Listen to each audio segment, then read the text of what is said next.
Olá pessoal do nono ano, a gente vai iniciar o nosso capítulo 3 que fala sobre a classificação da biodiversidade. Para isso a gente precisa de algumas definições. A primeira, o que é biodiversidade?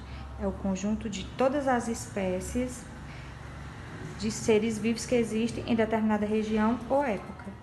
Quando a gente fala em biodiversidade, a gente sempre lembra de animais e plantas, mas biodiversidade também está relacionada a micro-organismos, a interações ecológicas, incluindo também substâncias de interesse médico e comercial.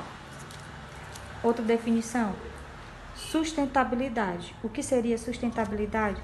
São algumas características ou condições do que é sustentável, do que pode se sustentar. Bioma, grande comunidade estável e desenvolvida, adaptada às condições ecológicas de uma certa região.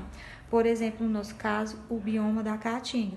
Nós somos adaptados ao clima quente, todos os animais e as vegetações são adaptadas a ele.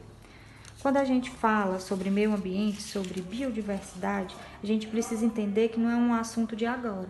A primeira vez que foi falado sobre isso, que houve uma convenção internacional, foi em 1972. E a partir dela surgiram várias outras. Eu trouxe o nome de duas para que vocês possam lembrar.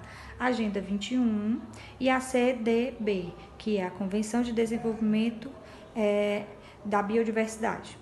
Nessas convenções discutiu-se sobre as áreas protegidas, sobre o planejamento e a inclusão indígena. Qual era a preocupação deles? A preocupação deles era em manter a conservação do patrimônio genético, ou seja, patrimônio genético é o que pertence a uma nação, a determinada região, e genético está relacionado ao gene das espécies que lá existem, e também a fragmentação de habitats. Essa fragmentação de habitats seria a quebra desses habitats, a ruptura deles, certo? Isso pode ser causado através de quê? Do desmatamento, da exploração de recursos naturais, da expansão de zonas urbanas e agrícolas ou agropecuárias e de poluição. Baseado em todas essas discussões que aconteceram desde 1972, hoje existem algumas unidades que elas servem para proteger essas áreas. A primeira são as unidades de conservação. Unidades de conservação, eles servem para proteger áreas, certo?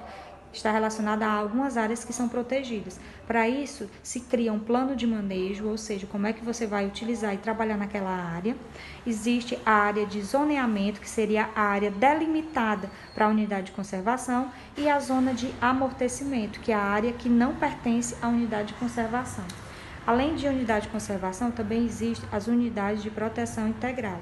Nessas unidades, existem regras restritas a cada uma delas. Eu trouxe alguns exemplos para vocês. As estações ecológicas, as reservas biológicas, os parques nacionais, a MONA, que é Monumento Nacional, e REVIS, que é o Refúgio de Vida Selvagem.